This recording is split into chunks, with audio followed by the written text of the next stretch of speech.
第三，食足夠嘅優質脂肪。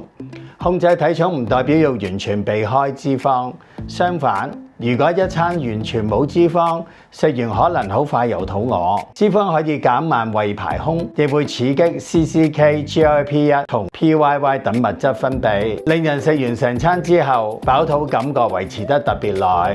例如魚類、雞蛋、牛油果、橄欖油同果仁都可以提供足夠嘅優質脂肪來源。重點唔係原本嘅食物上邊額外加多啲油，而唔係將一餐只食到剩低瘦肉、蔬菜同少量澱粉質，完全冇脂肪啊！亦冇咁容易食完冇耐又要揾嘢食。第四，飲足夠嘅水，亦可以係飯前飲適量嘅水。有時我哋以為自己肚餓，其實只係口渴。當身體水分唔夠，人亦可能會覺得攰、集中力差，跟住就想食甜嘢或到處揾零食提神。所以日常定時要飲水，唔好等到好口乾先飲啊！食飯前大約半小時飲適量嘅水，亦可以先增加胃入邊嘅體積，令人食正餐嘅時候冇咁容易食過量。如果同餐前嘅水溶性纖維一齊使用，可以將水分開飲。飯前半小時飲少少水，用餐前食纖維嗰陣自然再飲，咁樣會比較容易入口，亦可以避免一次過飲太多水會頂住個胃。當突然覺得想食嘢，可以先飲水，等大約10分鐘，再問自己：我係真正覺得肚餓啊，定係只係口渴，或者只係口痕想食嘢？飲夠水可以幫助身體分清楚口渴同肚餓，亦有助消化系統同正常嘅代謝。第五，瞓夠同休息夠。就算食得幾健康，如果長期瞓得差，食慾都好難控制㗎。瞓唔夠會令飢餓荷爾蒙上升，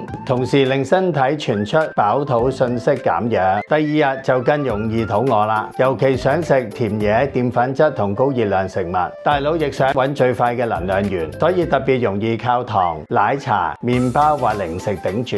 而且睡眠不足亦可能令人對咖啡因同甜味食物產生更大嘅依賴，形成越攰越想食甜嘢，食完又影響睡眠質素嘅壞循環。所以休息唔係同控制體重無關㗎，反而係穩定食慾非常重要嘅一部分。